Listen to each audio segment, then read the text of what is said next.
Hadirin sekalian, izinkan saya memadatkan dulu sebelum kita masuk ke Isya. Nanti ba'da Isya kita lebih santai. Kita bisa berta'aruf, ya.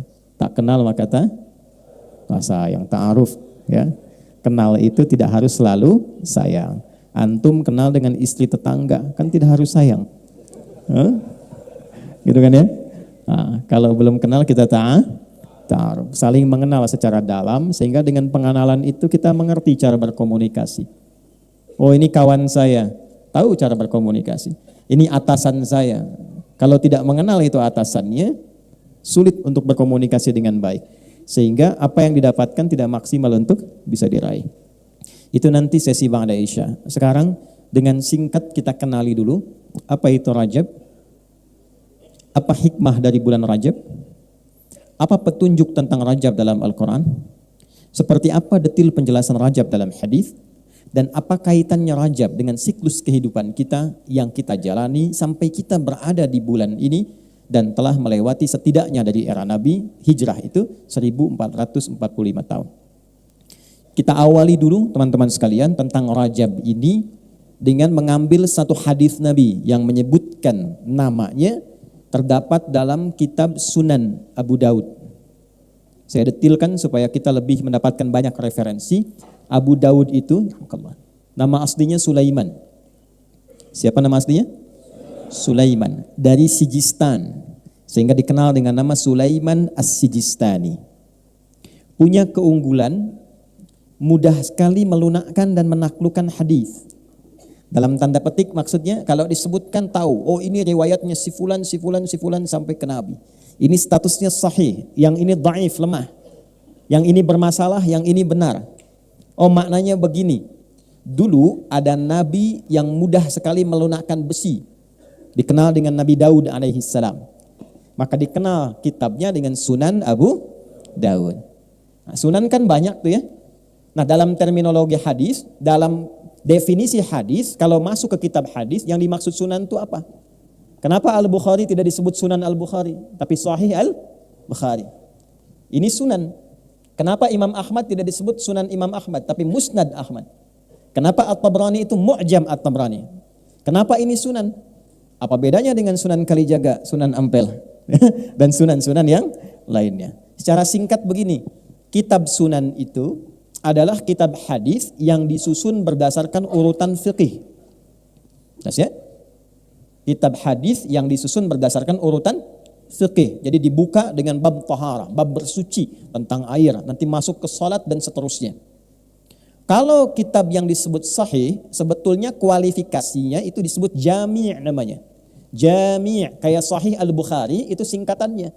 Nama aslinya Al-Jami' As-Sahih Al-Musnad Al-Mukhtasar min umuri Rasulillah sallallahu alaihi wasallam wa sunanihi wa ayyamihi. Itu nama aslinya. Coba ulangi. Karena kepanjangan disingkat jadi Sahih Al-Bukhari. Jami' itu artinya kitab hadis yang disusun berdasarkan tema-tema yang luas. Imam Al-Bukhari menyusun hadis dengan 97 tema. Tentang legalisasi Nabi, kitab Bad'ul Wahyi. Tentang iman, kenapa iman saya suka naik turun. Kalau sedang naik semangat ibadah, kalau turun salat fardu pun terlambat. Di mana naikinnya dan dijaga supaya enggak turun-turun. Topiknya tentang kitabul iman. Topik iman, ada 57 hadis di dalamnya. Anda kuliah di sini, ada yang di ITB, di Unpad, di Unpar dan sebagainya, di UPI dan seterusnya. Gimana caranya supaya cepat paham ilmunya, cepat ingat, sulit lupa, mudah menangkap, gampang riset, dikeluarkan ayat-ayatnya, dikeluarkan detil hadisnya, disebut topiknya topik ilmu, kitabul ilmi, turunkan. Itulah jami', disingkat karena itu tersambung ke Nabi dan divalidasi sahih, maka sering disingkat dengan kitab sahih. Sahih Al-Bukhari, Sahih Muslim.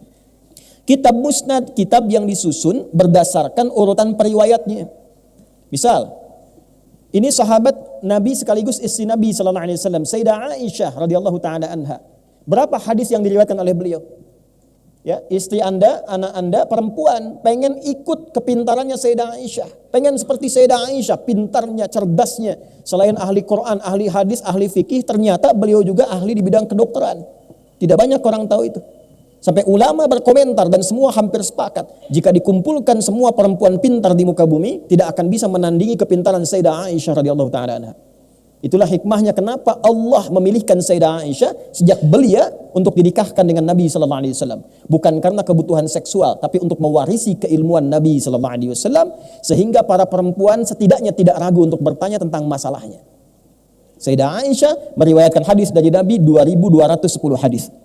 Ibnu Abbas berapa? Ibnu Umar berapa? Abu Hurairah berapa? Kalau ingin tahu hadisnya itu, sifat periwayatnya ingin diikuti. Anda pengen seperti Ibnu Abbas pintarnya, berapa hadis dari beliau? Pengen seperti Ibnu Umar fikihnya, cari bagaimana kepintarannya. Pengen seperti satu sahabat, sanad ilmu bahasanya, menguasai bahasa asing dalam 3 hari. Cek hadisnya. Maka nama kitab hadisnya Kitabul Musnad. Di antara kitab musnad yang populer, musnadnya Imam Ahmad bin Hanbal rahimahullahu ta'ala, yang hafal hadis kurang lebih 1 juta hadis. Kemudian kalau ingin mencari hadis, sekarang enak. Ada Maktabah Syamilah, ada Google, tinggal klik muncul. Dulu manual. Innamal a'malu binniyat. Nyari innamal a'malu di mana ditemukannya? Dicari huruf hamzah susun dari awal sampai akhir. Itu Kitabul Mu'jam namanya. Maka ada Mu'jam yang paling populer, Mu'jam At-Tabrani. Nah, yang terkait dengan kita di kitab Sunan Abu Daud nomor hadis 1947. Ya, jadi hadis ini disampaikan pada kita 2 tahun setelah Indonesia merdeka. Indonesia merdeka tahun 1945. Ini nomor hadisnya 1940. Ah, itu gampang ingatnya begitulah ya. Awas. Sudah dibid'ah itu informasinya, tidak begitu ya. Ini untuk mudah menghafal saja. Periwayatnya, kalau beda nomor karena beda cetakan, periwayatnya namanya sahabatnya Abu Bakrah. Nama aslinya Nufai' ibnul Harith radhiyallahu taala anhu, diriwayatkan dari Nabi sallallahu alaihi wasallam qala, Nabi sallallahu alaihi wasallam bersabda. Saya sampaikan sabdanya. Qala Rasulullah sallallahu alaihi wasallam, "Inna az-zamana qad istadara ka hay'atihi yauma khalaqas samawati wal ard." Riwayat 1. Riwayat 2, yauma khalaqallahu as-samawati wal arda. Minha arba'atun hurum, 3 mutawaliyat, Dzulqa'dah, Dzulhijjah wal Muharram, wa Rajab. Warajabun mudar alladhi baina Jumada wa Sya'ban, rawahu Abu Daud. Paham? Tidak. Inna zamana qad istadara ka hayati. Sungguh perjalanan waktu itu telah didesain oleh Allah Subhanahu wa taala akan mengiringi kehidupan kita dan dia akan konsisten berputar terus seperti itu. Jadi yang berubah bukan waktunya. Yang berubah adalah cara kita mengisi waktu itu. Perilaku kita dalam mengisi waktu itu. Itu jam dinding, itu seperti itu aja berputar, gak ada yang berubah. Sekarang misalnya jam 19 lewat 17, nanti akan mutar lagi terus begitu, bolak-balik. Waktu itu perjalanan demikian. Yang merubah keadaan apakah di Istiqomah ini sekarang misalnya speakernya diganti, karpetnya diganti, bukan waktunya. Perilaku kitanya yang mengisi waktu itu, yang menjadikan kehidupan kita terasa berubah setiap harinya. Ini 1. Yauma khalaqallahu as-samawati wal ard. Di riwayat kedua, yauma khalaqas samawati wal ard. Desain waktu ini sudah Allah tetapkan sejak mula mencipta langit dan bumi. Jadi memang desainnya, langitnya dicipta, buminya dicipta. Kita sebelum menjalani kehidupan di bumi itu Allah tetapkan, dibatasi dengan waktu. Nanti dibagi detailnya. Ya, dari setahun ada berapa bulan, sebulan kemudian ada berapa pekan, sepekan berapa hari, sehari berapa jam, detail. Sampai hebatnya dalam Al-Quran, setiap waktu itu diungkap rahasianya dan diberikan detail pedoman aktivitasnya. Itulah sebabnya dalam Islam kita kenal aktivitas dibagi waktu sejak subuh. Subuh disebutkan. Quran surah ke-81 ayat 18. Was-subhi idza tanaffas. Dan kenapa waktunya disebut dengan subuh? Itu ada maknanya. Tidak ada satupun kalimat dalam Al-Quran, tidak ada satupun kata-kata dalam hadis kecuali semua mengandung makna. Jadi bukan kata begitu saja, tidak. Ada artinya. Contoh supaya cepat. Subuh itu dari kata asbah artinya. Sesuatu yang tersusun dengan rapi. Rencana yang telah disiapkan, yang akan dieksekusi. Allah berikan pesan dan dibandingkan kita dengan keadaan alam semesta. Perhatikan kalimatnya. Was-subhi, aku bersumpah demi waktu subuh. Yang saat itu terjadi, idza tanaffas, bersamaan dengan nafas yang keluar dari dalam diri kita sudah siap melakukan apa yang sudah kita siapkan. Maka sejak subuh, tumbuhan tanaffas mengeluarkan oksigen. Karbon dioksida diserap, oksigen keluar. Anda bayangkan tumbuhan saja waktu subuh sudah mengeluarkan manfaat. Ya, sudah punya rencana. Saya satu kali ke Belanda di Utrecht. Ya, tahu Utrecht? Ya, lampu merah sonoan dikit tuh. Ya. Itu kadar Allah tinggal di satu tempat, tempatnya asli sekali. Depannya kanal, tersambung ke 13 provinsi di Belanda. Suasananya itu masih alami, pohon-pohonnya indahnya terasa. Begitu segar udaranya. Tapi terbukti tentang ayat ini, saya coba cek jam berapa subuh di Utrecht ini. Jam sekian. Saya keluar ke balkon hanya untuk menghirup udara 5 menit sebelum subuh. Ternyata yang paling menarik, itu belum tercium segarnya. Belum muncul oksigennya. Begitu masuk waktu subuh sesuai dengan waktu setempat, berubah keadaannya seketika. Yang keluar oksigen, segarnya, indahnya, nafasnya, nyamannya. Jadi Anda bisa bayangkan, tumbuhan saja yang tidak dihisap. Dia sudah punya planning kehidupan, kapan mengeluarkan oksigen, kapan tahan, kapan mengeluarkan karbon dioksida, apa fungsinya. Dia punya rencana kehidupan walaupun dia tidak dihisap. Maka kita dibalik. Kamu hei manusia yang dihisap. Yang akan ditanya. Yang punya rencana kehidupan. Sejak bangun dari tidur itu, rencana apa yang kamu siapkan yang akan dieksekusi di hari itu. Jadi orang Islam itu sejak bangun, bedanya dengan yang belum beriman, dikatakan muslim di antara tandanya bukan hanya sebab dia sholat, bukan.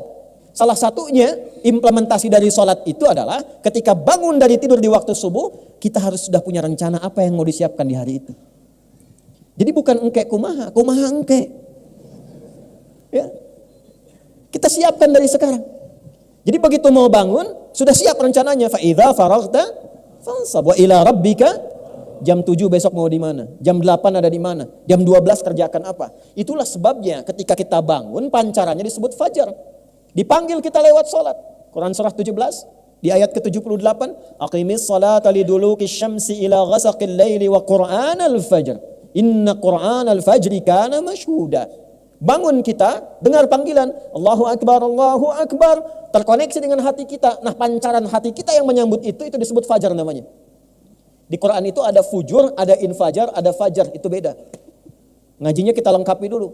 Kalau fujur itu pancaran negatif yang tak nampak secara kasat mata tapi mengeluarkan sebuah perintah. Contoh, nafsu itu pancarannya disebut fujur namanya.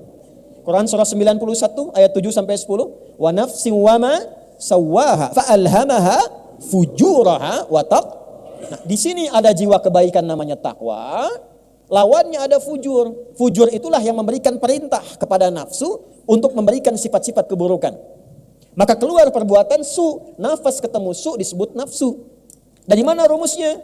Di Quran surah ke-12 ayat 53. Wa ma ubarni'u nafsi innan nafsa la'ammaratum bis su. Ya. Nafas memerintahkan kepada su. Siapa yang perintahkan? Fujur. Infajar itu pancaran yang sifatnya materialistik. Antum ngebor air, kepancar dari bawah ke atas, airnya keluar, mancar ke atas. Itu pancarannya disebut infajar namanya. Nabi Musa alaihi salam diminta oleh sukunya, 12 suku. Ya. Dan rekor di dunia suku paling banyak di Sunda. Ya, sukunya banyak itu. Zaman Nabi Musa ada 12 suku. Minta ke Nabi Musa, mintakan kepada Rabbmu ya Musa supaya kami punya 12 mata air. Kamu langsung hadirkan 12 supaya kita enggak kelahi. Maka Nabi Musa diperintahkan oleh Allah, pukulkan tongkatmu yang kayu kepada batu.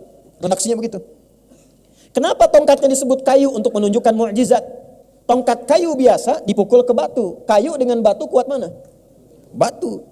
Jadi kalau tongkat biasa dipukul ke kayu, ke batu, itu pasti patah tongkatnya. Tapi karena tongkat Musa mukjizat dipukulkan ke batu, terpancarlah dari batu itu keluar 12 mata air. Ketika terpancar itulah disebut oleh Quran dengan infajar. Quran surah kedua Al-Baqarah di ayat ke-60. Wa idzistasqa Musa liqaumihi faqulna idrib bi'asakal hajar. Asa tongkat kayu, hajar batu. Fanfajarat minhu ithnata asyrata aina. Maka terpancar 12 mata air. Tongkat Musa kayu dipukulkan ke batu karena mukjizat, terpancarlah 12 mata air. Anda pengen coba tongkat Anda emas, pukulkan ke batu, keluarlah 12 air mata. Nah itu infajar. Fajar beda. Ya, fajar. Jadi kalau kita pahami secara materialis, fajar itu ya cahayanya ketika membelah kegelapan malam. Tapi asal katanya itu pancaran yang tidak kasat secara mata, tapi memberikan sebuah respon. Begitu dipanggil bangun tidur, Allahu Akbar, Allahu Akbar, kadang tidur. Tapi ketika dengar, kalau iman ada dalam diri kita, confirm tuh, langsung direspon, keluar, ya Allah sudah adzan. Itu ada di Quran surah ke-8, Al-Anfal ayat yang kedua. Innamal mu'minuna alladzina idza dzukirallahu wajilat qulubuhum. Ciri orang beriman itu gampang kata Allah. Dan dari ciri inilah kita bisa melihat apakah iman kita itu lemah, sedang atau kuat. Tanda pertamanya, jika diperdengarkan nama Allah, disebutkan nama Allah, ada konfirmasi di hatinya, ada getaran. Itu getaran iman. Dan getaran iman ini beda. Gak sama dengan getaran biasa. Anda punya rasa cinta, ya, cinta pada istri, pada pasangan, pada anak, getarannya beda dengan getaran iman. Ya, ada getaran bikers di sini, saya dengar ada 27 ya komunitas. Itu kan beda ketika Anda bawa motor lihat polisi. Ya, getaran kan? Ada getaran ya. Itu getarannya beda tuh. Ya kan? Kenapa Anda ngebut? Izin Pak, mohon maaf, salah. Surat-surat lengkap? Lengkap Pak. STNK ada Pak. Helm pakai? Pakai. SIM ada Pak? Ada Pak. Ya, tahu ada lampu merah di sini? Tahu Pak. Kenapa ngebut juga? Saya tidak tahu ada Bapak. Salah ya. Nah jadi kadinya ya teh. Sampai mana tadi kita? Getaran. Ya, iman tuh beda. Allahu Akbar, Allahu Akbar. Connect seketika kalau ada iman. Ya Allah sudah adzan. Nah pancaran itu awalnya saat kita bangun terpancar itu, tiba-tiba bangun kita, itulah fajar. Makanya sholat pertama kenapa disebut fajar? Bukan hanya sekedar matahari membelah kegelapan malam dengan sinarnya, tapi ada pancaran yang merespon suara itu sehingga kita bangun. Kenapa datang kita dalam sholat? Karena kita punya agenda, kita hanya mampu merencanakan, tidak mampu untuk menentukan. Karena itulah kita bawa agenda kita tadi yang malam sudah disusun. Makanya Nabi mengajarkan sebelum tidur istighfar dulu, evaluasi kegiatan tadi, rencanakan untuk besok. Begitu bangun, masih di hadis yang sama. Abu Daud nomor hadis 1367 dari Ibnu Abbas radhiyallahu taala anhuma. Apa kata beliau? Qala kana an-nabiyyu sallallahu alaihi wasallam idza istayqadha min naumihi fajalasa wa masaha bi yadihi min athari naumihi faqara khawatim Ali Imran. Secara singkat, Nabi kalau bangun tidur duduk dulu, menghilangkan bekas ngantuknya, sebelum baca doa, beliau bacakan 11 ayat terakhir surah Ali Imran. 11 ayat terakhir itu, itulah kurikulum dasar menjalani kehidupan setiap hari. Bikin kurikulum dunia sampai akhirat. Jadi gampangnya gini, kalau saya dagang ini, saya pengen jualan nih, dapat dunianya apa, akhiratnya apa. Itu konsepnya ada di situ. Anda kuliah, nyari dunia, nyari akhirat. Idealnya dunia dapat, akhirat dapat. Gimana konsepnya supaya sukses? Ada di ayat itu. Disusun. Setelah jelas susunannya dipanggil, datanglah kepada Allah, sujud kita minta, ya Allah, Engkau yang maha mengetahui saya punya rencana, berikan taufikmu, ringankan rencana hamba, lindungi dalam perjalanannya, sukseskan pada apa yang Kau ridhai. Dari subuh itulah kita berangkat ke pekerjaan. Itu ada maknanya. Nah itulah pembuka hadis tadi. Inna zamana qad istadaraka hay'atih. Yauma khalaqallahu samawati wal ard. Kita diminta menjadi umat yang cerdas. Jangan cuma jalani setiap waktu itu. Ya, cuman bangun dari tidur, bekerja, tidur lagi. Bangun tidur, tidur lagi. Habis tidur, bangun lagi. Tidur. Kurang lebih gitu. Ya. Nah, itu bukan umat Islam yang sejati. Disebut muslim itu ketika kita punya planning kehidupan yang jelas. Nah, Allah tuh declare, sejak saya ciptakan langit dan bumi, engkau belum ada. Adi, engkau belum ada.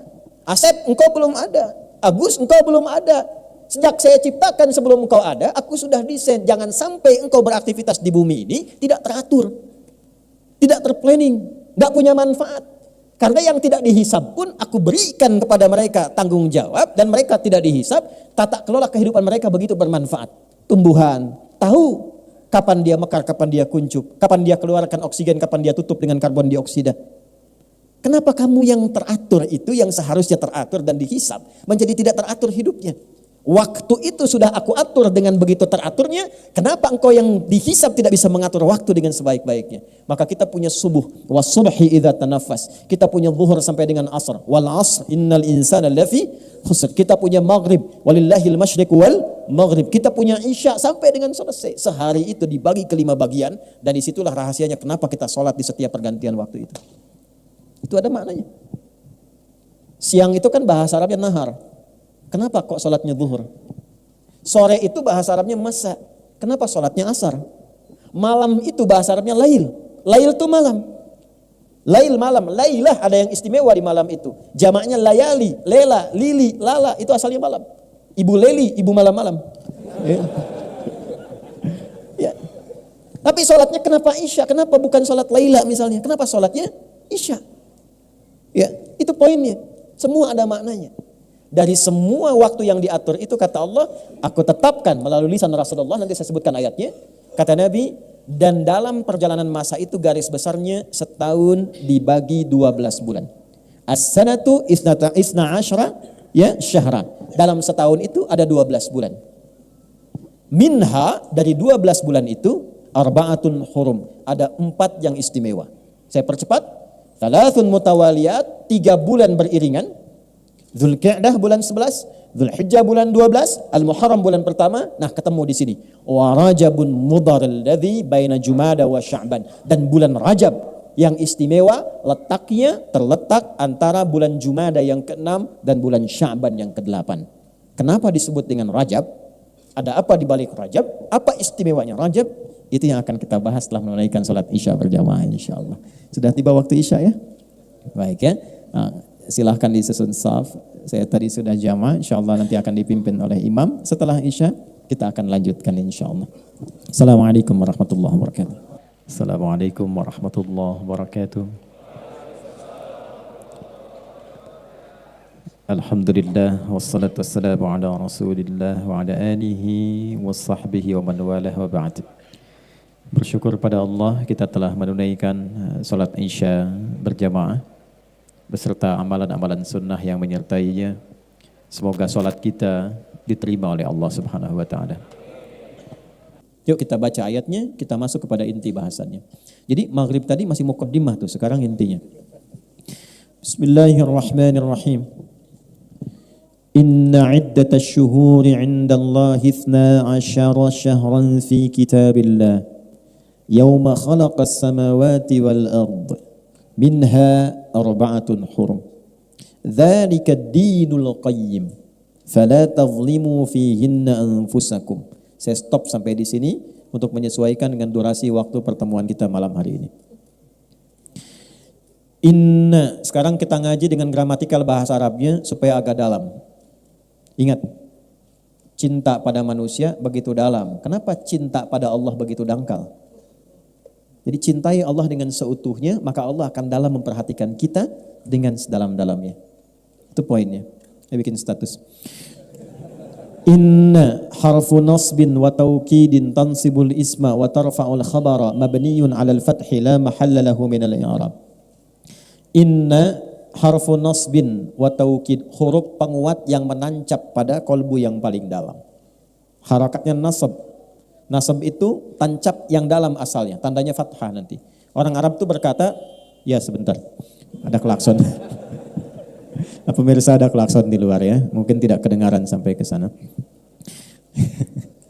Nasabar rajulu asahu fil ard. Seorang menancapkan tongkatnya di tanah sehingga saking kuatnya nggak goyang. Itu nasabah. Kalau ada ayat Al-Quran dibuka dengan inna, artinya tancapkan informasi ini dalam jiwamu yang paling dalam dan jangan pernah goyah. Saking pentingnya bulan Rajab ini, yang termasuk dalam satu di antara 4 bulan hurum, dibuka dengan kata inna, seakan Allah ingin mengatakan, hey, tancapkan informasi tentang ini dalam jiwamu yang paling dalam, jangan pernah goyah. Tansibul isma wa tarfa'ul khabara mabniyun 'alal fathi la mahalla lahu minal i'rabi. Ini akan memberikan nasab pada isim. Isim itu kata, benda. Nama kita disebut isim, masmuka, siapa namamu? Dari kata sumu, artinya tinggi. Kenapa kita diberi nama dengan isim? Untuk ditinggikan. Karena itu kalau diberi nama, kasih nama yang meninggikan martabat kita. Orang tua kalau mau ngasih nama, kasih yang meninggikan martabat. Ada beberapa sahabat yang namanya diganti oleh Nabi karena menurunkan martabat.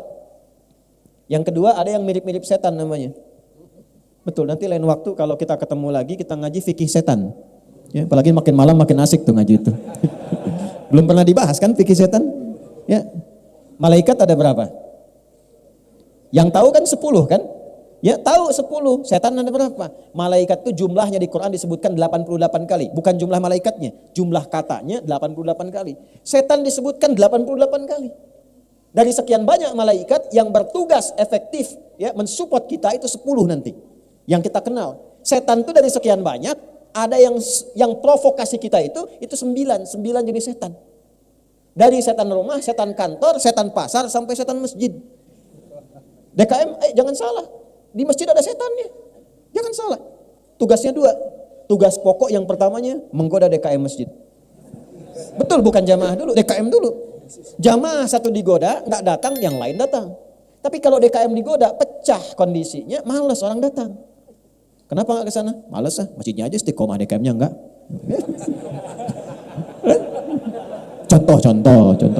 Contoh.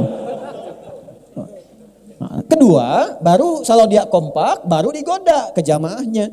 Yang digoda pertama kali dalam sholatnya. Digoda. Nah, tadi kan waktu belum sholat biasa kan, fokus. Begitu mulai bertakbir, kata Nabi di Abu Daud di kalimatnya, fayaqulu syaitanu, maka setan yang bertugas menggoda orang sholat mulai berdinas. Berkata dia, uzkur kada, ingat ini. Maka saat mulai takbir, kita bisa tiba-tiba ingat yang tidak ingin kita ingat. Anda waktu takbir tadi Isya itu, ceramah saya yang ba'da maghrib itu muncul lagi. Padahal Anda nggak pengen ingat itu sebelumnya. Ya, Allahu Akbar. Begitu Anda fokus, langsung jatuhkan tuduhan pada imam. Nah imam tiba-tiba liatin gitu ya. Benar kan? Ada wajahnya itu. Misal contoh ya. Itu ada gambarannya. Nyambung ke dia itu. Kita kembali lagi. Ya. Jadi begitu kita kembalikan kata Allah, inna, tancapkan dalam hatimu yang dalam, jangan ragu. Ism sumu, nama ditinggikan. Nabi mengganti beberapa nama sahabat yang sekiranya tidak meningkatkan martabat. Makanya kalau mau kasih nama, kasih yang membuat diri kita itu bermartabat sesuai dengan harapan hidup kita. Saya pengen punya anak saya itu pengen akhlaknya baik, terpuji, paham ilmu agama, paham dekat dengan Quran, kasih nama Muhammad Faqihul Quran. Bikin namanya, sehingga enak dipanggilnya. Ya. Oh ini kasih nama Nobita, ini Suneo, ini macam-macam. Ya nggak salah ya, cuma poinnya tidak naik. Nah inna, balikan ke ayat tadi, tancapkan informasi ini yang dalam pada dirimu, jika engkau mengamalkannya aku angkat derajatmu. Itu maksudnya. Wa tarfa'ul khabar, dan meninggikan martabat. Informasi ini begitu tinggi, engkau ikuti aku naikkan derajatmu. Itu inna. Kalau kita ngaji kayak gini, begitu menemukan kata inna dibacakan, fokus kita. Karena ayat ini datang bukan sekedar memberikan doktrin, ayat ini datang untuk meninggikan derajat kita. Sama kayak dengar azan. Kalau Anda hanya memahami azan sebagai kewajiban panggilan dari sholat, capek. Allahu Akbar, Allahu Akbar. Tadi duhur asar deh. Baru selesai duhur muncul asar. Kalau sekedar kewajiban. Tapi kalau Anda tanya secara fikih, ya Allah kenapa saya mesti sholat? Allah balik tanya, kamu kan ingin bahagia, kamu kan ingin sukses, kamu kan ingin tenang, kamu ingin damai. Semua kata itu dalam bahasa Arab kalau kita kumpulkan, semuanya itu didapatkan lewat sholat. Bukankah saat sholat engkau merasakan kedamaian? Bukankah aku yang punya kesuksesan? Bukankah aku yang punya kebahagiaan? Bukankah aku yang punya segalanya? Tunduk, sujud padaku, minta aku berikan apa yang kau mohon. Wali abdi masa'al. Bahkan kalau dia baca Al-Fatihah, takbir, wudunya benar, takbirnya benar. Sampai Al-Fatihah, perhatikan hadis kutsinya. Hadza baini wa baina abdi. Ini perjanjian antara aku dengan hambaku. Wali abdi masa'al. Kalau hambaku benar dari awal sholatnya sampai kalimat ini, iyyaka na'budu wa iyyaka nasta'in, apapun yang dia minta sekarang aku kabulkan, kata Allah. Hadis qudsi. Makanya tidak ada satupun sahabat yang sholat di era Nabi kecuali hidupnya tercapai semua cita-citanya. Semua, yang bisnis makin kaya, yang pintar makin pintar dari segi ilmu, yang punya kedudukan makin tinggi, semua tercapai. Semua. Nah, semua kata itu kalau disatukan dalam bahasa Arab disebut falah namanya. Falah. Jadi kalau sukses saja, tapi belum tentu bahagia, itu fauz namanya. Fauz. Ya, fauzi, fauzan, faizah, faizin, faiz. Ada yang namanya faiz, artinya orang yang diharapkan sukses dalam hidupnya, walaupun belum tentu bahagia. Kalau dia itu diharapkan bahagia selama hidupnya, belum tentu sukses. Tapi bisa itu. Ya, tapi diharapkan bahagia, itu fariha. Orangnya farah. Sifatnya Farhan, Muhammad Farhan, Farah Queen dan sebagainya, Farah. Aku naon nih. Farah, bahagia, belum tentu sukses. Sok pilih mana ya? Kaya tapi gelisah atau miskin tapi tenang? Enggak ada pilihan ketiga, tong maksa. Apal saya. Oh. Sukses tapi tidak bahagia atau bahagia tapi tidak sukses? Sok pilih mana? Oh, di belakang ibu-ibu mah tuh udah sukses dan bahagia. Alhamdulillah. Nah, ibu bahasa Arabnya sukses dan bahagia namanya falah. Falahun. Di mana ada agama di muka bumi ini yang mensupport pemeluknya supaya sukses dan bahagia 5 kali sehari. Diperdengarkan di telinganya, dikeraskan didengar. 24 jam terdengar di semua tempat. Diperdengarkan di telinga. Telinga bahasa Arabnya disebut udhun, jamaknya disebut adzan. Dalam adzan diperdengarkan, hayya 'alas shalah. Anda tanya, kenapa mesti salat? Hayya 'alal falah. Karena salat mengantarkan engkau pada pemilik kesuksesan. Salat mengantarkan engkau pada kebahagiaan. Salat membuat engkau tenang. Salat mendekatkan engkau pada rizki. Jadi kalau kita tahu panggilan azan, panggilan salat itu untuk mengantarkan kita pada semua kenikmatan yang kita harapkan, tidak ada perasaan malas. Allahu Akbar, Allahu Akbar. Ya Allah, panggilan kesuksesan. Labbaik ya Allah, datang saya. Allahu Akbar, Allahu Akbar. Panggilan ketenangan, saya sedang gelisah. Datang saya Allah. Allahu Akbar, Allahu Akbar. Tuan keras tasting Itu keras banget suaranya, tolong kecilkan sedikit. Nah, belum paham. Kalau belum paham, dipahamkan. Belum tahu, diberitahu. Jangan dimarahi. Allahu Akbar, Allahu Akbar. Misi Pak, mohon bisa dikecilkan suaranya. Kumain gue. Kumain teh. Enggak. Jadi ada sesuatu yang mesti kita pertemukan di situ. Balik ke hadis tadi. Kan baru inna, masih panjang ini. Kita sampai jam berapa? 12 ya. Nah kan udah sampai jam 12. Saya jam 9 selesai. Ya. Terus inna harfu nasbin wa taukidin tansibul isma wa tarfa'ul khabara mabniyun 'alal fathi la mahalla lahu minal i'rab. Kuatkan 'alal fathi, buka. Hatinya buka. Pikirannya buka untuk mendengar informasi ini. Hatinya buka supaya sampai ke dalam jiwa. Dengar oleh telinga, renungkan oleh hati kita. Oleh pikiran, ayo masukkan. Direnungkan, masukkan ke dalam jiwa kita. Ya. La mahalla lahu minal i'rab, tidak kenal perubahan. Kalau sudah matang, yakin, komitmen, udah jangan berubah-ubah lagi. Dengar, lakukan. Jangan dengarkan lagi pengaruh yang lain-lain. Kalau Allah sudah menyampaikan firman-Nya, dengarkan, renungkan, tancapkan ke hati, yakini dengan kebenaran iman kita, sudah enggak usah dengar yang lain-lain lagi. Jangan ragu lagi, karena iman itu yakin tanpa ragu. Kebanyakan sekarang yang terjadi, yakin ada ragunya. Orang dulu yakin tanpa ragu, begitu dengar, mereka katakan, sami'na wa ata'na, ghufranaka rabbana wa ilaikal masir. Al-Baqarah 285. Sami'na, kami dengar, wa ata'na, kami taati, karena kami yakin. Orang sekarang sami'na wa nanyaina. Kami dengar, kami konfirmasi, tanya lagi. Kenapa subuh mesti 2 rakaat? Kenapa isya mesti 4? Akhirnya lambat mendapatkan capaiannya, banyak nanya. Kalau jelas, langsung lakukan. Apa informasi di ayat itu? Inna iddatash syuhuri 'indallahi 12 syahran fi kitabillah. Aku tegaskan pada dirimu, tancapkan info ini ke dalam yang paling dalam pada lubuk hatimu, jangan pernah ragu. Buka pandanganmu, resapkan pada jiwamu, jangan terjadi perubahan setelah aku sampaikan firmanku kepadamu. Kala engkau beraktivitas, atur waktumu.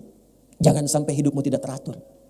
Aku tetapkan setahun sejak mencipta langit dan bumi, ada 12 bulan. Jadi Islam itu punya visi panjang, minimal kita atur agenda setahun ke depan mau ngapain. Jangan cuma tertulis di kalender angka, tapi kegiatannya enggak jelas. Bikin kegiatan. Ini adik-adik mahasiswa nih. Kapan mau lulus?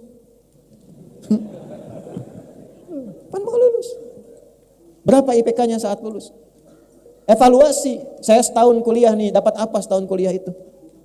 Saya sebelum berangkat ke kampus itu, saya sudah tanya. Saya cita-cita pengen jadi A, saya turunkan. Saya pengen jadi ahli tafsir, pengen dekat dengan Quran, pengen ini itu, turunkan. Ilmu apa yang saya dapatkan? Kampus mana yang mendukung cita-cita saya ini? Di mana tempatnya? Ada apa di situ? Saya sebelum berangkat ke Tripoli, tanya kampusnya apa? Kuliah dakwah. Berapa jarak masjid ke asramanya? Saya hitung. Berapa jarak asrama ke perpustakaan? Ke kelas berapa? Di perpustakaan ada berapa ruangan? Kitab apa di ruangan 1 sampai seterusnya? Apa setahun yang bisa saya dapatkan di situ? Sebelum berangkat saya tanya teman-teman di sana, buku apa saja selama setahun diajarkan pertama masuk ke sana? Kita punya peta.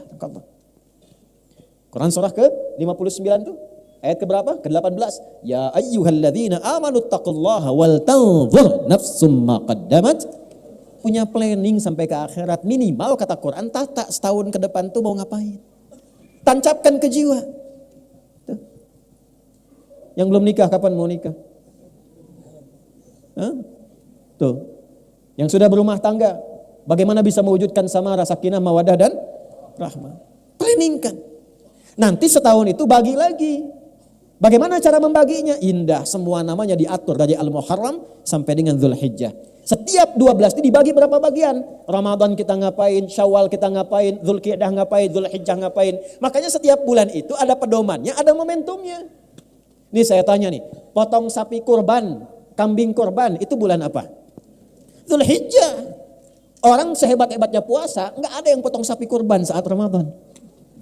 Coba silahkan cek. Terlampau soleh tuh. Ya. Walaupun tidak dilarang, tapi tidak disebut dan disifati dengan udhiyah kurban karena ada waktunya. Pertanyaannya kok bisa di waktu itu? Itu ada urutannya. Kenapa haji di puncak yang terakhir bulannya? Kenapa Al-Muharram di awal dan namanya pakai al? Asalnya bukan Muharram tapi Al-Muharram. Kalau Muharram itu yang dilarangnya, wujud perbuatannya.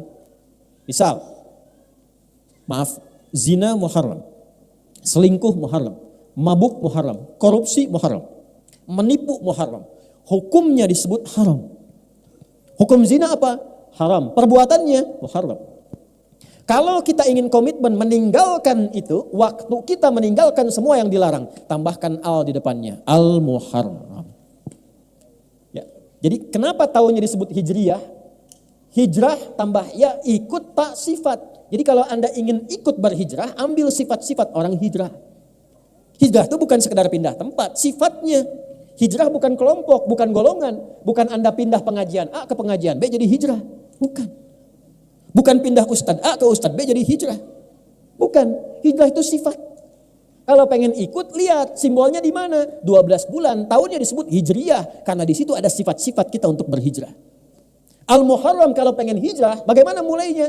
Tinggalkan semua yang dilarang oleh Allah dan Rasulnya. Belajar pelan-pelan dari ujung kepala sampai ujung kaki. Allah senang yang memandang itu gimana dipandangnya. Tanya pada iman kita. Maka berhijrah matanya, hanya memandang yang Allah dan Rasul perkenankan. Pandang. Nanti iman kita bekerja. Begitu kata iman kita nggak layak dipandang, otomatis dia berpaling. Ghaddul basar. Kullil mu'minina yaghuddu min absarihim. Katakan pada pria yang masih punya iman membimbing matanya untuk memalingkan dari apa yang nggak boleh dipandang. Lisan begitu, dikonfirmasi, wasari'u ila maghfirah. Begitu dipalingkan lisannya istighfar, Allahu Akbar. Tum keluar dari sini, kan sekarang musim-musim videotron tuh. Ya? Baligo bergentayangan di mana-mana dan seterusnya. Begitu videotron kelihatan, oh ini ada gambar yang ada auratnya. Itu kalau imannya ada, langsung otomatis dipalingkan. Lisan istighfar, astagfirullah. Enggak telat tuh. Dan itu semua bersamaan. Jadi bukan lisannya istighfar, matanya nggak berpaling. Astagfirullahaladzim. Keterlaluan nih yang pasang videotron ini. Nggak punya iman nih kayak ini. Ya, nah itu. Tutup carang. Aduh. Itu gambarannya. Jadi semua bekerja. Itulah Al-Muharram, itulah hijrah. Kalau sudah seperti itu, nanti yang salah kosong, yang soleh naik. Ketika kosong yang salah, kosong itu bahasa Arabnya sifar. Sifatnya sofar. So far so good. Kalau sudah so far pasti good. Catat tuh, bikin status. Ya, enggak, ini bukan ngarang-ngarang. Balik lagi. So far nanti. So far itu asalnya penduduk Arab tuh keluar. Ya untuk berniaga dan sebagainya sehingga kosong. Kosong Mekah seakan-akan penduduknya itu berkurang. Diambil di era Islam, ditransformasikan, dirubah maknanya sesuai dengan nilai syariat. Pertahankan namanya so far, tapi ada kaitan dengan Al-Muharram. Begitu salahnya kosong, tumbuhlah yang soleh. Tumbuh itu namanya Rabiul Awal, tumbuh sifat-sifat baiknya. Kalau mau hijrah tinggalkan yang dilarang, ya, itulah konfirmasi Sahih Al-Bukhari. Dalilnya di mana? Di Al-Bukhari, Kitabul Iman. Ya. Orang hijrah itu kata Nabi meninggalkan segala yang dilarang. Meninggalkan semua yang dilarang, berpindah kepada semua yang diperintahkan. Begitu pindah, hilang semua yang buruk-buruk itu, yang salah jadi kosong, yang soleh muncul. Ya, maaf. Itu Rabiul Awal, tapi kadang-kadang kan susah konsisten, istiqamah. Nggak mudah. Kadang ada godaan lagi, pengen ninggalkan riba, kejebak lagi. Ya kan? Riba yang offline ditinggalkan, yang online diikutin. Dulu pinjaman offline, sekarang pinjaman Dulu judi offline, sekarang judi online. Tuh, dunia memang sedang tidak baik-baik saja. Sampai Zeus pun ikutan judi. Tuh. Saya bingung benar-benar sekarang ini. Saya jalan Transformer minta-minta di jalan. Spiderman juga minta sumbangan. Itu kumaha dunia ini. Aduh, makin malam makin gak jelas tuh ya perilaku manusia itu. Demikian. Jadi tata lagi, balik. Nah, karena sulit untuk konsisten, kadang-kadang turun Rabiul Akhir. Makanya yang tepat bukan Rabiul Tsani. Rabiul Awal, Rabiul Akhir. Kalau Tsani nanti ada Salis, ada Rabi dan sebagainya, secara bahasa. Kadang-kadang menata amalan itu yang saleh tidak mudah. Kadang-kadang ada yang berakhir, salah lagi. Ya, makanya untuk konsisten itu istiqamah kan 9 langkahnya. Ya. Konsis 1, konsis 2, konsis 3, konsis 4 sampai konsis 10. Baru gitu. Ya. Iya. Paham ya? Itu urutan. Makanya apa yang terjadi? Begitu kemudian turun, datang lagi salah, maka muncullah bulan yang kelima, Jumada. Asalnya bukan Jumadi. Kalau Jumadi itu asalnya orangnya, sifat orang. Jumada itu musim kering, dulu gugur, musim gugur. Gugur, ya. Jadi orang-orang itu kalau kembali lagi salah, maaf, nanti gugur lagi yang soleh-solehnya tadi. Makanya kalau susah, malas tahajud, malas sholat, malas baca Quran, cek. Quran itu amal soleh bukan? Sholat amal soleh bukan? Kalau amal soleh sulit dilakukan, berarti ada yang salah yang masuk. Gampangnya begitu. Ketika seseorang salah, maka yang soleh gugur. Maka disifati dengan Jumada. Kering amal solehnya. Ya.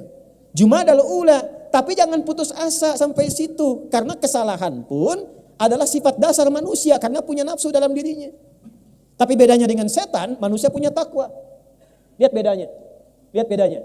Manusia punya sifat takwa dan nafsu. Malaikat cuman takwa saja, tidak punya nafsu. Makanya wajar malaikat itu sempurna, perfect kemuliaannya.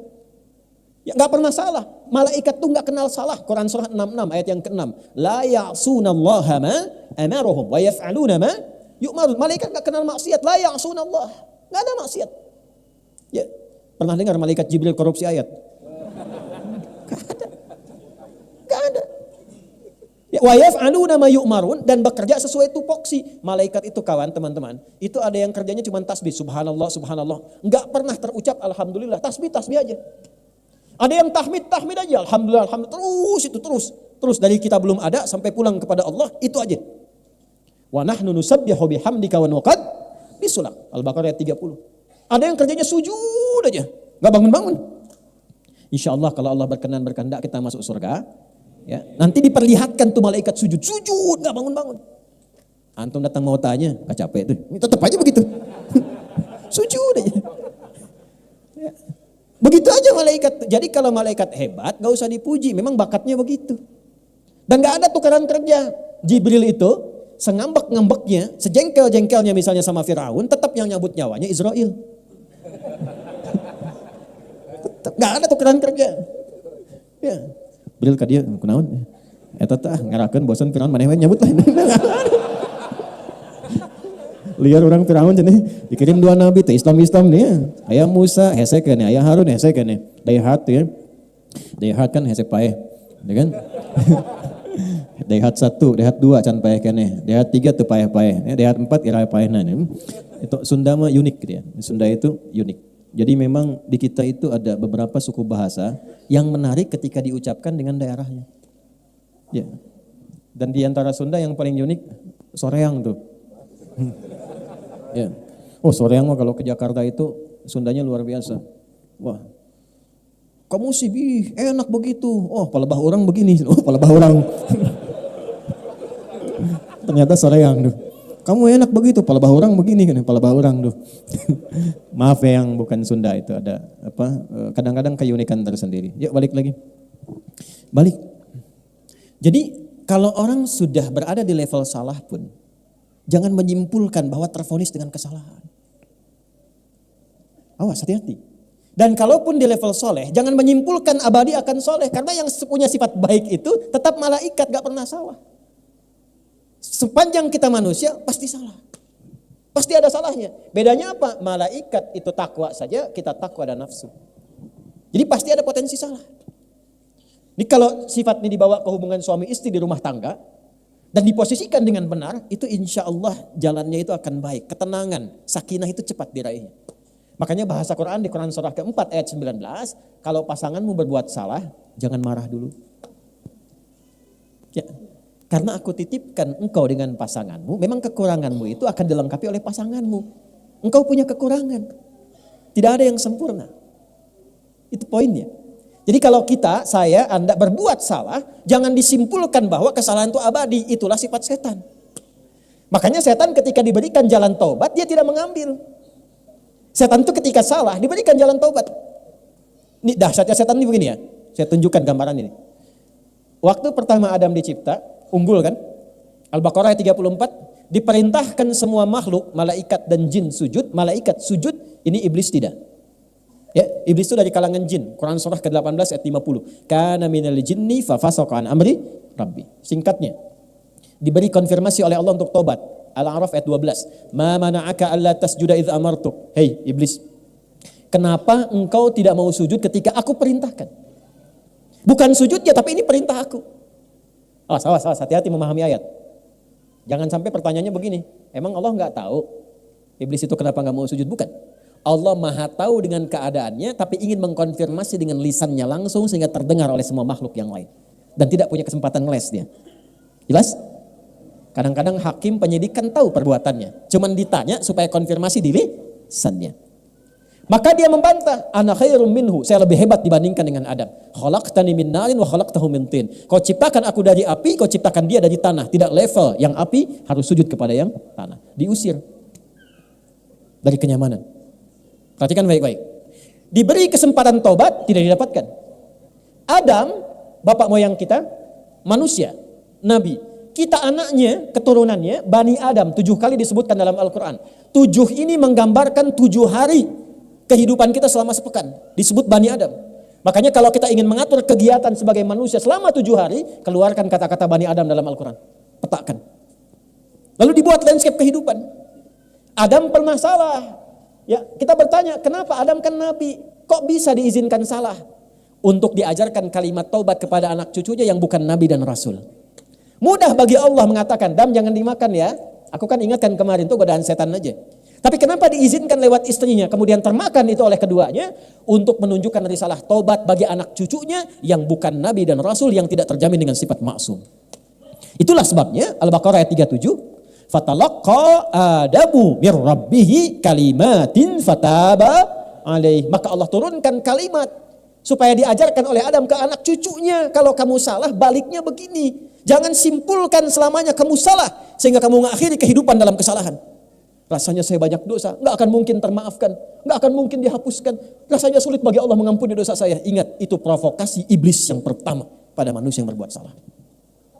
Jadi kalau ada orang menyimpulkan saya salahnya banyak, tak mungkin jadi baik, itu bisikan iblis yang pertama yang pernah dia dapatkan saat terusir dari rahmat Allah Subhanahu wa taala. Kita beda. Ada kisah di Nabi Musa. Nabi Musa itu gelarnya Kalimullah, yang diajak dialog oleh Allah. Iblis tahu dekat dengan Allah, datang ke Musa. Ini kisah riwayatnya valid untuk memberikan contoh pada kita. Ya, betapa iblis istiqomah dalam kesalahannya. Ya. Musa, tolong mohonkan kepada Allah taubat untukku. Musa minta, ya Allah, aku bermohon kepadamu, iblis ingin taubat kepadamu, setan ingin taubat. Kata Allah, sampaikan kepadanya. Mudah bagi Allah untuk menyampaikan, tapi ingin mengajarkan kepada kita, kadang-kadang kalau orang banyak salahnya itu pengen cari wasilah untuk minta maaf. Ya, sama teman banyak utang, banyak salah. Mau nemuin malu, maka cari teman lain kan untuk berkomunikasi. Itu sifat dasar. Maka Allah sampaikan ke Musa, sampaikan kepada iblis, taubatnya akan aku terima kalau dia mau sujud ke kuburannya Adam. Untuk mengembalikan ke awal. Hormati itu sebagai perintah Allah. Bukan karena Adamnya, karena perintah Allah di awal, balikin lagi. Begitu disampaikan apa kata iblis? Musa, apa enggak berpikir kamu saat Adam hidup saja aku enggak mau sujud, apalagi Adam sudah dikubur. Iblis konsisten dengan keiblisannya. Jadi satu-satunya makhluk yang tidak kenal benar itu cuma iblis, setan. Satu-satunya makhluk yang tidak kenal salah cuma malaikat. Makanya malaikat disebutkan 88 kali di Quran, support kebaikan kesolehan, iblis 88 kali, setan maksudnya 88 kali. Ya, dia provokasi keburukan. Jadi sama dalam diri kita itu kalau bukan kebaikan, muncul keburukan. Allahu Akbar, Allahu Akbar, sudah adzan ya Allah. La ilaha illallah, baru adzan, belum qomat. Pernah ada suasana itu? Nah, kita manusia, kita di tengah-tengah itu. Tapi tunjukkan, jangan menyimpulkan soleh selamanya sampai merasa suci. Fala tuzakku anfusakum. Jangan mengklaim dirimu suci. Tapi jangan vonis diri sendiri larut dalam kesalahan sehingga tidak mampu menerima taubat. Jangan simpulkan itu karena setan yang punya itu. Itulah bedanya dengan manusia dengan setan. Setan salah, setan tidak taubat. Manusia salah, manusia taubat. Jadi kalau ada manusia salah tidak mau taubat, itu tandanya dia terprovokasi oleh setan. Antum udah bilangnya kencang, lihat saya lagi. Jelas? Jadi kalau ngaji lebih dalam lagi kita turunkan. Kenapa disebutkan 7 kali? Begitu salah apa? Zikir untuk baliknya. Lengkap. Zikir standar salah. Rabbana zalamna wa illam taghfir lana wa tarhamna lanakunanna minal. Itu kalimatnya siapa yang mengajarkan? Adam dari Allah Subhanahu wa taala. Ada di mana? Di Al-A'raf. Nanti kalau pernah membunuh misalnya, maaf. Ya. Tapi jangan direncanakan. Habis ini kesel banget orang ini. Paihan siak waing. Hati-hati itu. Orang yang sengaja merencanakan pembunuhan, itu ayat Qur'annya jelas. Dia seperti pesan kafling di neraka. Dengan 5 keistimewaan. Udah neraka, istimewa. Betul, itu ada di An-Nisa. Khususnya di ayat 93-94. Awas, wa may yaqtul mu'midan muta'ammida, siapa yang merencanakan pembunuhan? Pembunuhan berencana. Ya, hati-hati, pembunuhan berencana. Surat 4 ayat 93 sampai 94-nya. Awas, hati-hati. Fajazauhu jahannam, maka seakan-akan dia pesan kafling di neraka jahannam. Khalidan fiha, kekal di dalamnya. Wa ghadiballahu alaihi, 3, Allah murka kepadanya. Wa la'anahu, dilaknat oleh Allah. Wa a'adda lahu adzaban 'azima, dan dijanjikan siksa berlipat. Langsung 5 keistimewaannya. Awas, hati-hati. Tapi ketika ada orang terpleset pada dosa pembunuhan, tiba-tiba Allah kirimkan zikirnya. Zikirnya diajarkan Nabi Musa. Ya, perhatikan kalimatnya. Rabbi inni, kalau ditarik ke zikir kita, Rabbi inni zalamtu nafsi faghfirli. Ya Allah, sungguh aku berbuat salah pada diriku. Sedangkan Engkau yang paling sayang kepadaku. Maka dengan kasih sayangmu aku memohon ampunan kepadamu. Faghfarolah, maka diampunilah dosanya. Ada orang terjebak pada zina. Dosa banyak, kan minal kabair. Ya. Terkumpul dia, menyimpulkan dia, aduh bagaimana Allah masih sayang tidak kepada saya. Turun Quran surah ke-39 ayat 53. Kul, sampaikan Muhammad, viralkan pada umatmu. Kul ya ibadiyal ladzina asrafu ala anfusihim la taqnatu min rahmatillah. Katakan, hei hamba-hambaku yang memvonis pada dirinya, apakah aku akan masih mungkin diampuni oleh Allah? Dosaku begitu banyak. Katakan pada orang itu, tanamkan pada jiwamu, jangan putus asa dari kasih Allah Subhanahu wa taala. Inna, pakai lagi rumus tadi. Tancapkan pada hatimu yang paling dalam. Buka dengan pendengaranmu.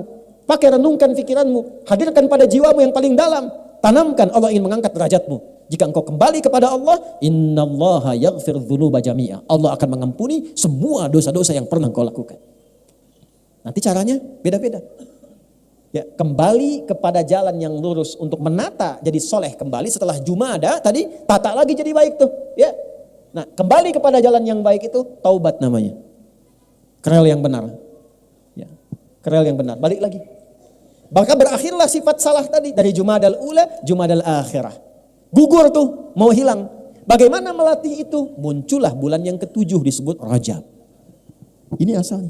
Jadi jauh-jauh saya nerangkan tadi itu. Nah, ini intinya nih. Masuk ke Rajab.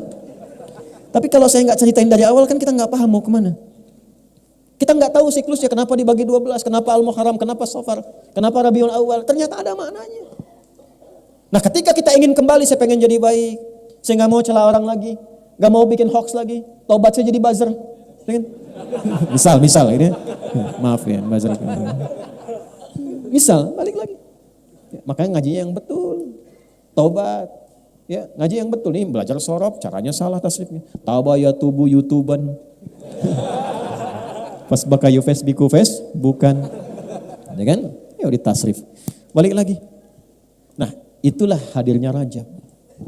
Makanya Rajab itu disebut bulan ta'zim, bulan mengembalikan kehormatan kita sebagai manusia.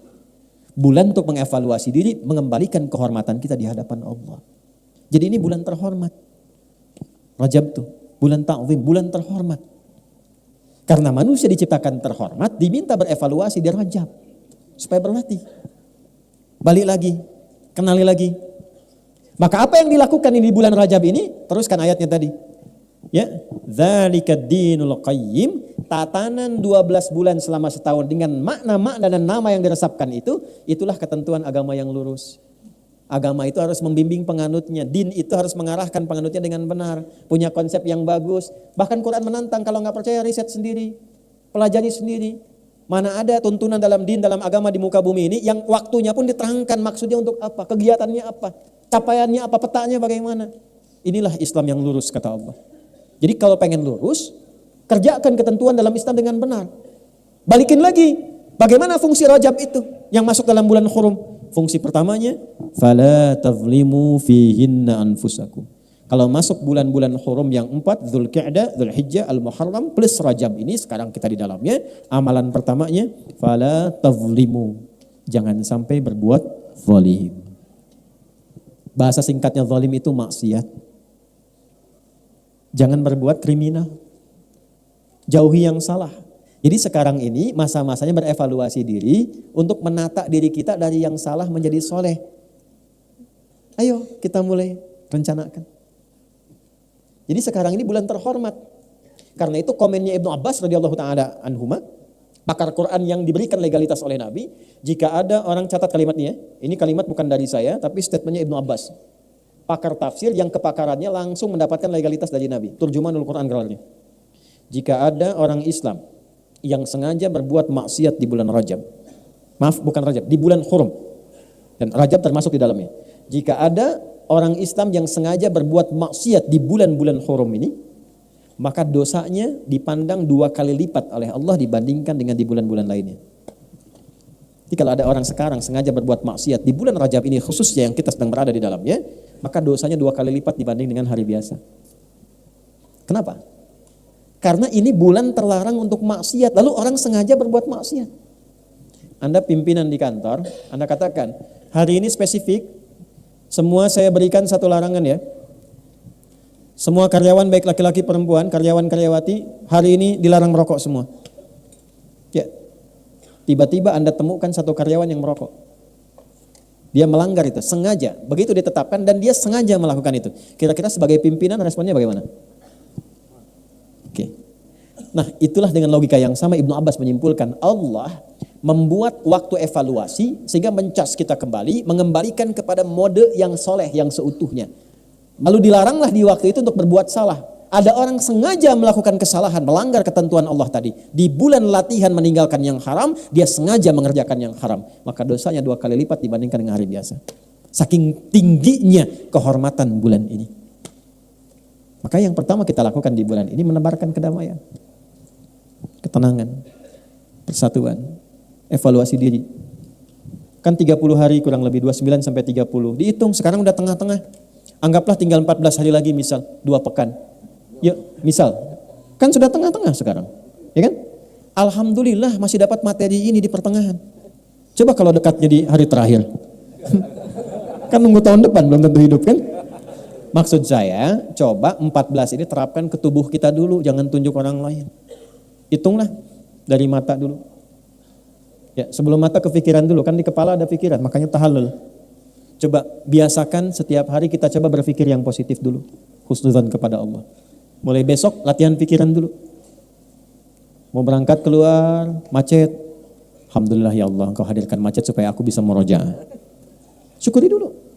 Ya, syukuri. Supaya tenang. Jadi begitu tenang, ana inda dhanni abdi. Aku berdasar prasangka hamba aku. Nanti jiwa yang tenang itu melahirkan kreativitas yang cemerlang. Bikin status boleh ya. Jiwa yang tenang melahirkan kreativitas yang cemerlang. Kalau tenang itu keputusan gampang, pikiran nyaman. Kreativitas jadi banyak. Dari pikiran dulu. Ya. Anak tiba-tiba marah misalnya, balikin dulu ke diri kita. Saya memang salah ya, astagfirullah. Pelan-pelan, lihat lagi. Demikian. Tiba-tiba misalnya ada ketentuan dalam perusahaan, ya, mohon maaf untuk hari ini gaji barangkali agak terlambat 3 hari. Ya, insya Allah baik ya Allah. Engkau yang menetapkan rezeki, semua bersumber darimu, semua akan kembali kepadamu. Kalau bukan di jalan yang ini, jalan yang lain pun pasti engkau berikan. Jalan ke Roma saja lebih daripada 1000, maka jalan kepadamu tidak lebih daripada itu. Minta. Datang. Ya, pikiran yang baik. Naik ke bis, Bu, ya, mahasiswa atau mahasiswi. Ada orang tatoan, tangannya merogok kemudian ke kantong orang lain. Nah itu mah bukan husnudzon, copet itu. Yang benar. Tata pikiran kita. Besok sehari. Nanti dari situ turun ke mata. Latihan, lusa. Supaya melihat yang baik-baik saja. Yang tak baik gak usah dilihat. Ya, nanti ukuran yang tak baik itu apa? Iman. Iman kita ngukur. Coba status dilihat. Status orang lain diupdate, status diri sendiri gak pernah diupdate. Cek. Nanti dari mata turun ke mulut dulu, langsung ke hati aja. Mata turun ke mulut, jangan langsung ke hati aja, langsung ke hati. Ke lisan, atur bicara yang betul. Ya, kata-katakan yang baik. Rumusnya gampang. Man kana yu'minu billahi wal yaumil akhir falyakul khairan aw liyas. Itu semua pakai iman, Pak. Itu kepala pakai iman, mata pakai iman. Kullil mu'minin, kullil mu'minat. An-Nur ayat 30 sampai 31. Begitu turun ke lisan pakai iman lagi. Ya ayyuhalladzina amanu. Quran surah 49 ayat 11 sampai dengan 12. La yaskhar qaumin qaum. Latihan jangan mencela. Jangan mencela. Mau pakai lisan, mau pakai tangan. Karena tangan itu konfirmasi lisan di era sekarang. Lisannya diam tapi statusnya tajam. Ya. Makanya wudu itu kan wudu saat basuh tangan itu kan dari jari ke siku. Ya. Ilal marafiqi wamsahu bi ru'usikum kemudian wa arjulakum. Tapi sebelum itu apa? Wa aydiyakum ilal marafiq, tangan sampai siku. Ayatnya tidak mengatakan siku ke tangan. Walaupun sah saja begini wudunya sah. Tapi yang terbaik dari tangan ke sini.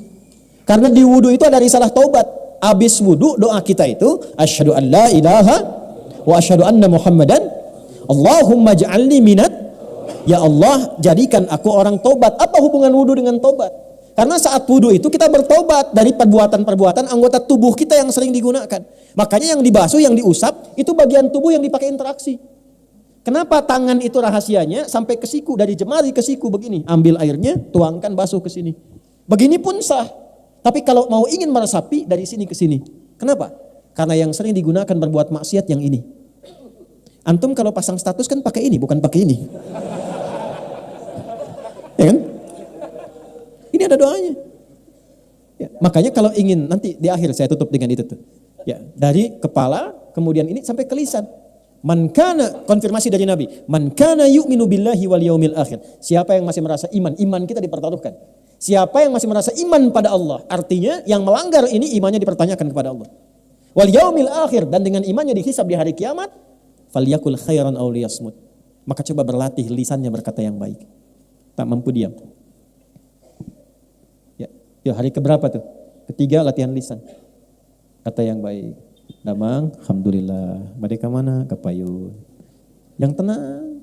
Begitu mau marah, pan. Yang baik aja. Nanti begitulah sampai dengan ke kaki. Kalau bisa dilakukan sampai ke kaki, maka berubahlah menjadi hamba Allah yang punya sifat kasih yang dalam. Jadi kalau ini sudah baik, pasti sifatnya berubah jadi baik. Rasa kasih, kelembutan, kebaikan, rasa penyayang, maka berubahlah namanya menjadi ibadur rahman. Wa ibadur rahmanil ladzina yamshuna 'alal ardi hauna wa idza khatabahumul jahiluna qalu salama. Ibadur rahman itu jalannya baik. Kalau ada yang provokasi, didoain. Gitu. Ya, enggak bertengkar. Kan sama-sama beriman, kenapa beda pilihan mesti mencela? Merendahkan orang. Kenapa? Kan sama-sama beriman. Calonnya muslim semua. Kenapa saling menjatuhkan? Kenapa nggak kita doakan? Masing-masing punya pilihan, tapi jangan sampai perbedaan itu menjadikan terpecah belah. Saling memusuhi. Kok dari teman jadi musuh? Untuk apa? Apa yang mau didapatkan dari semua itu? Istighfar akhi. Istighfar, koreksi diri baik-baik. Ini waktunya kita berlatih mengevaluasi diri. Bulannya Rajab. Saya kemarin ingatkan kepada kalangan elit itu, hati-hati bulan Rajab. Ya, jangan sampai membuat sesuatu yang tidak baik, nyogok, korupsi. Saya tidak sepakat dengan kalimat ambil uangnya, tinggalkan partainya atau tinggalkan orangnya. Itu nggak benar, kurang sempurna. Kalimat yang tepat berdasarkan hadis itu, jangan ambil uangnya dan tidak perlu pilih orangnya. La'anallahu rashi wal murtashi. Dan riwayat lain, la'anar rashi wal murtashi. Kalimat pertama, hadis riwayat Abdullah bin Amr bin As radhiyallahu ta'ala anhuma. La'anallahu rashi wal murtashi. Konfirmasi dari sahabat Abu Hurairah, la'anallahu rashi wal murtashi fil hukmi. Jelas, Allah melaknat pelaku sogok dan yang disogok. Lalu muncul hadis lain dikonfirmasi. Ya, takunu kama yuwalla alaikum. Anda itu akan mendapatkan sosok pemimpin sesuai karakter Anda. Kalau andanya mudah menerima uang-uang seperti itu, besok pun dia akan cari uang lagi untuk menutupi apa yang dia berikan pada Anda.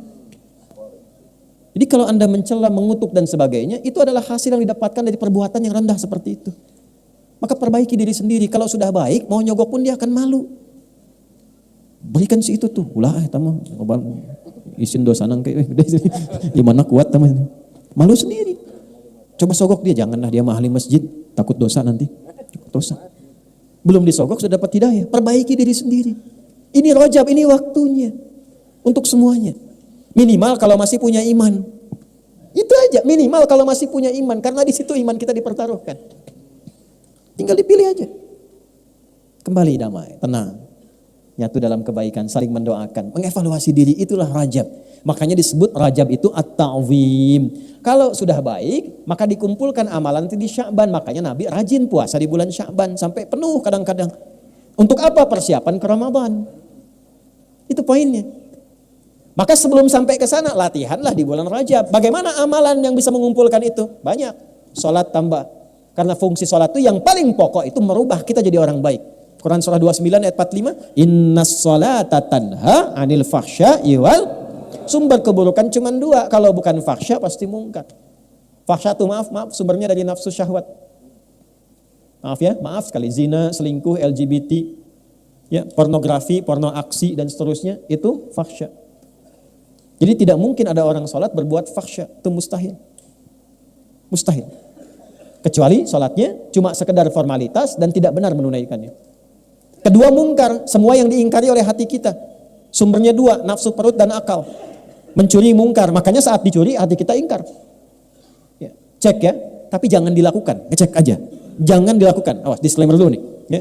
Jangan dilakukan, cek aja. Keluar dari sini, iseng-iseng pakai sendal orang lain. Ya, bukan diteruskan, bukan. Ya, ini untuk ngecek iman aja, ngecek iman, ngecek fitrah. Begitu Anda pakai alas kaki orang lain, hati Anda pasti akan berkata, itu bukan punyamu. Itu konfirmasi. Karena fitrah iman itu selain fitrah spiritual, fitrah cenderung pada kebenaran. Itu yang dimaksud tanha anil fakhsya'i wal mungkar, itu yang diingkari oleh hati. Hati kita ingkar, nolak itu. Tapi kalau ini nggak berfungsi, dia tetap berkata, jangan, itu bukan punya kamu. Yang kamu, ada yang lebih bagus lagi itu tuh, kalau bisa yang itu. Nah, yang bisa mencegah itu dan menghilangkannya, sholat amaliyahnya. Kalau sholatnya benar, khusyuk. Makanya tambah. Ya, jangan hanya di fardunya, tambah sunnahnya supaya merasakan kenikmatan. Latihan tahajud. Ya. 2 Quran itu menjaga kita. Insya Allah kalau yang gelisah ya sedang punya masalah, daripada bikin status di tempat yang tidak jelas, buka mushaf, ambil wudhu, buka mushaf, ngadep kiblat. Itu baru buka mushaf saja ada ketenangan tertancap di jiwa kita. Yang paling dahsyat dari Al-Quran, perhatikan ini. Anda buka secara acak bisa keluar ayat yang sesuai dengan perasaan dan keadaan Anda. Dahsyatnya Quran. Ya, satu salat, kedua apa? Quran. Ketiga, jaga wudu. Wudu dari ujung kepala sampai ujung kaki terjaga. Nah, kalau ingin melakukan satu amalan yang sekali dikerjakan semua itu ikut, yang soleh naik, yang salah turun. Satu rumusnya. Dan ini amalan penutup yang saya sampaikan di malam ini. Ini rahasia ya antara kita aja nih. Ya. Amalannya asyam. Apa amalannya? Ya, asyam, bukan asyap. Asyam. Siapa ini? Asyam. Puasa. Puasa. Karena puasa itu unik. Puasa itu saat yang bersamaan bisa menaikkan amal soleh dan menekan amal salah. Orang kalau tidak puasa, maaf ya, sekali lagi maaf. Ada orang minta di depan mata belum tentu dikasih. Tapi saat puasa, jangankan yang minta di depan, yang gak ada dicatat. Ramadan datang, berapa yatimnya, berapa fakirnya. Jangankan yang fardu, yang sunnah dikerjakan, ketinggalan sunnah bisa gelisah. Tapi tidak puasa, biasanya santai saja. Dan hebatnya puasa bisa menekan amal salah. Itu koruptor kalau puasa, libur dulu. Kok tumben nggak aktif? Nggak aktif. Ya, takut batal puasanya. Takut batal. Ya, bahkan pemarah itu bisa tenang saat puasa. Buka bu, jam 6:15. Jam 6 pas, ada tetangga provokasi. Dia diem aja. Istrinya bingung, biasanya marah, bapak kenapa enggak? Istrinya tanya, Pak tumben gak marah? Ntar habis maghrib. Ntar habis maghrib nih, ditahan dulu, habis maghrib lupa. Habis maghrib lupa, daripada ngurangin pahala gitu ya. Jadi puasa itu unik, membuat kita lebih soleh, mengecilkan yang salah. Itulah sebabnya para ulama mengusulkan, kalau Anda ingin berlatih menjelang ke Sya'ban, menjelang ke Ramadan, di Rajab itu manfaatkan sifat puasa pada bulan hurumnya.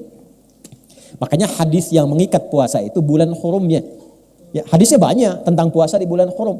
Jadi boleh dilakukan di Dzulqa'dah, di Dzulhijjah, asal bukan di tanggal-tanggal yang kita ber'id di situ. Ya. Kemudian Al-Muharram dan juga di bulan Rajab. Kalau belum pernah melakukan, gampang. Jangan dulu paksakan banyak. Senin dulu. Senin sudah enak, tambahkan Kamis. Kamis sudah enak, konsisten, Ayyamul Bid. Cuman sayang udah lewat. Tadi terakhir, ya. Tapi kan masih ada Senin besok. Lusa ya, Senin. Nanti itu sudah enak, boleh latihan puasa Daud, berlatih. Ya, puasa Daud, sehari puasa, sehari tidak. Senin puasa, Selasa, Rabu puasa, Kamis. Nah ini rumus ya, kalau sudah puasa Daud, maka hukum sunnah yang di bawahnya diikutkan pahalanya pada Daud. Misal, Anda suka puasa Senin Kamis, dapat pahala. Sudah rutin Anda naikkan levelnya ke Daud. Senin puasa, Selasa tidak, Rabu puasa, Kamis. Ketika Kamis Anda tidak puasa, pahala puasa Kamisnya tetap dituliskan sempurna. Dalilnya idza maridal abdu aw safar kutiba lahu mithla ma kana alaihi muqiman sahiha. Kalau ada seorang mukmin itu sakit atau perjalanan jauh atau dia punya illat, uzur. Ya uzur, satu halangan yang semisal seperti yang sakit atau perjalanan jauh karena tak mampu mengerjakannya, amalan rutin yang dia kerjakan. Maka saat itulah kemudian tetap dituliskan pahalanya secara sempurna karena kebiasaannya. Ibu-ibu paling enak. Kalau masih masa haid kan tidak sholat, ya kan? Maka saat masa sucinya perbanyak tuh sholat sunnah, perbanyak baca Quran. Maka saat haid itu tidak dituliskan yang tadi amalan kewajibannya, tapi tetap dituliskan pahalanya. Jadi perempuan haid itu tetap dituliskan pahalanya, pahala sholatnya. Kalau sholat saat sucinya. Kalau ibu tambahkan tahajud, sholat sunnah, rawatib dan sebagainya, itu dituliskan walaupun dalam keadaan sedang haid. Nah sekarang intinya PR kita sekarang naikkan levelnya, evaluasi diri kita sehingga lebih baik, lebih tenang, lebih nyaman. Besok-besok tinggal kita kumpul, cari sumber yang lebih nyaman lagi. Cari ketenangan yang lebih baik lagi. Orang yang bergerak untuk mencari kenyamanan, sumber-sumber air, sumber kebaikan, maka disebut dalam bahasa Arab dengan Sya'ban.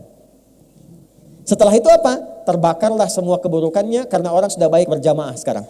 Baik semua. Jamaah semua, sholat semua, baca Quran semua, baik-baik semua akhlaknya, sosialnya. Maka gugur, terbakar semua keburukannya. Sesuatu yang dibakar, tuntas, hangus, hilang disebut dengan Ramadan. Kalau sudah seperti itu, meningkatlah ketakwaannya, meningkat kebaikannya, la'allakum tattaqun. Meningkat ketakwaan, meningkat kebaikan, meningkat populasinya, maka disebut dengan Syawal. Kalau sudah Syawal meningkat, tinggal duduk-duduk tenang, duduk-duduk enak disebut dengan Dzulqa'dah. Kenapa? Karena ada refleksi haji yang kalaupun tidak haji tapi kalau kita takwa diterima takwanya. La yanalallaha luhumuha wala dima'uha walakin yanaluhu taqwa minkum. Dijaga sampai bulan ke-12 dengan takwa ini sampai kita pulang husnul khatimah. Itulah spirit dalam haji. Makanya ketika pulang mabrur dia. Mabrur itu apa? Hilang jeleknya, muncul baiknya. Maka yang tidak haji berlatih 11 bulan sehingga hilang jeleknya, muncul baiknya. Begitu dia meninggal dunia sekalipun belum sempat haji, diterima kebaikannya, dipanggil dengan panggilan ibadahnya, ketenangannya. Sifatnya abdun, jamaknya ibadun. Maka muncul kalimat ketenangan. Ya ayyatuhan nafsul mutmainah dari sifat tumakninah. Tumakninah didapatkan dari ibadah. Ruku'lah sampai tumakninah, sujudlah sampai tumakninah. Tumakninah tenang yang membuat jiwa tenang. Dampaknya ke jiwa. Jiwa yang tenang sifatnya mutmainnah. Dipanggil dengan sifat itu. Ya ayyatuhan nafsul mutmainnah. Irji'i ila rabbika radiyatan fadkhuli fi ibad wa ibadur rahman. Pulang kita dengan status ibad. Saat sakarat itulah ditempatkan surga kita dari amalan kita. Kenapa orang itu pulangnya tenang? Karena dia melihat surganya. Dari mana konfirmasinya? Sayyidah Asiyah, istrinya Fir'aun. Ditempatkan dalam satu surat yang sangat luar biasa. Begitu akan dihukum, akan disiksa dengan siksaan yang luar biasa dahsyat, dia bermohon kepada Allah. Rabbibnili indaka baitan fil jannah.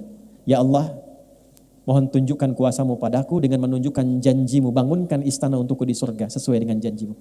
Wa najjini min fir'aun wa amalih, dan selamatkan aku dari siksaan Fir'aun ini dan perbuatan-perbuatannya. Maka apa yang terjadi?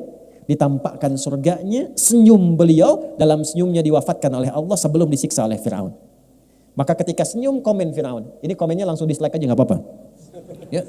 Dia komen, perempuan bla bla bla, jelek sekali jadi tidak saya sebutkan, mau disiksa kok masih senyum. Dia tidak tahu Allah menampakkan apa yang tidak kasat mata baginya. Maka ditampakkan surganya, diwafatkan sebelum mendapatkan kekejaman Fir'aun itu.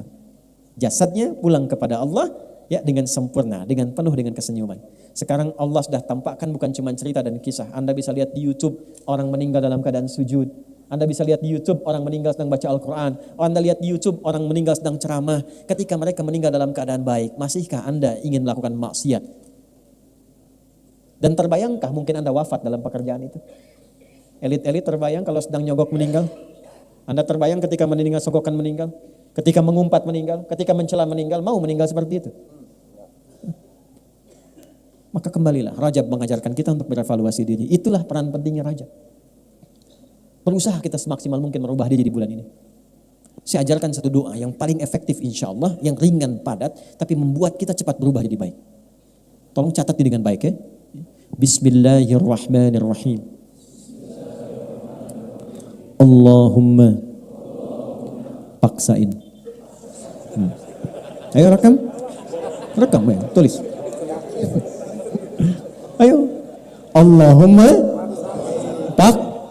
paksain, paksa berubah. Kalau nggak memaksa diri susah, paksa.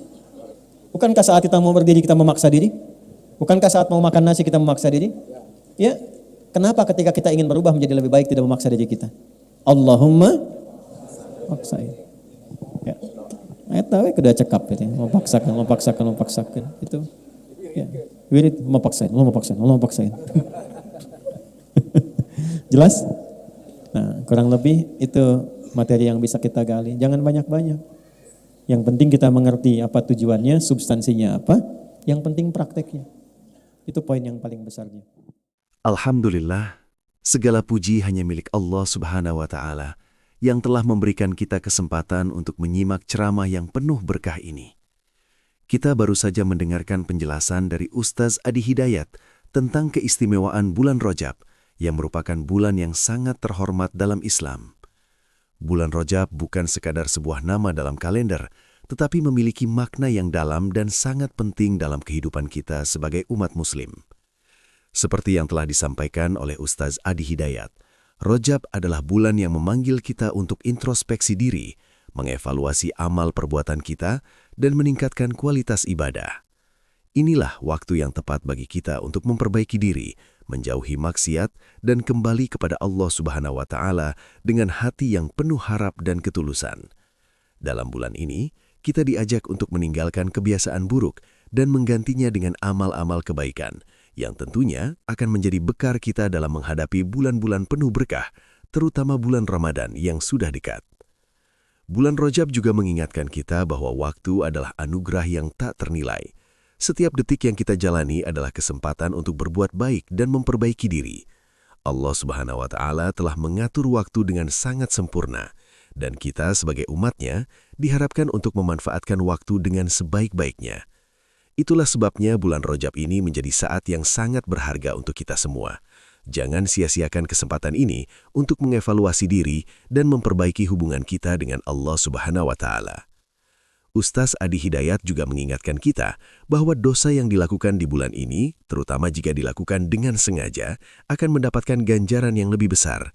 Oleh karena itu, mari kita jadikan bulan Rajab ini sebagai waktu untuk berbuat kebaikan, memperbanyak amal ibadah, dan memperbaiki segala kekurangan dalam diri kita.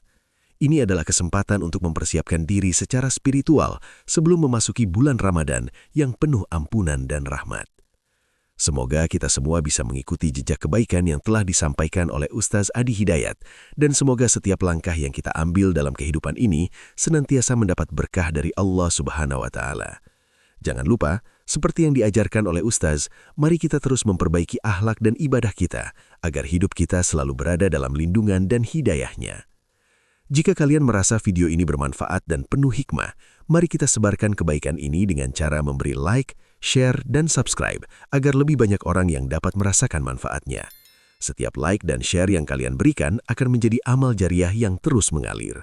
Jangan lupa juga untuk menuliskan doa terbaik kalian untuk Ustaz Adi Hidayat di kolom komentar.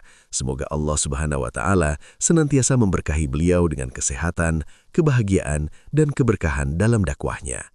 Semoga Allah juga memberi kita kekuatan untuk selalu beramal dengan ikhlas dan istiqomah. Terima kasih telah menonton video ini hingga akhir. Semoga apa yang telah disampaikan dapat memberikan pencerahan dan motivasi bagi kita semua untuk menjadi pribadi yang lebih baik. Mari kita terus berdoa agar Allah Subhanahu wa Ta'ala memberikan kita hidayah dan taufiknya dalam setiap langkah hidup kita. Wassalamualaikum warahmatullahi wabarakatuh.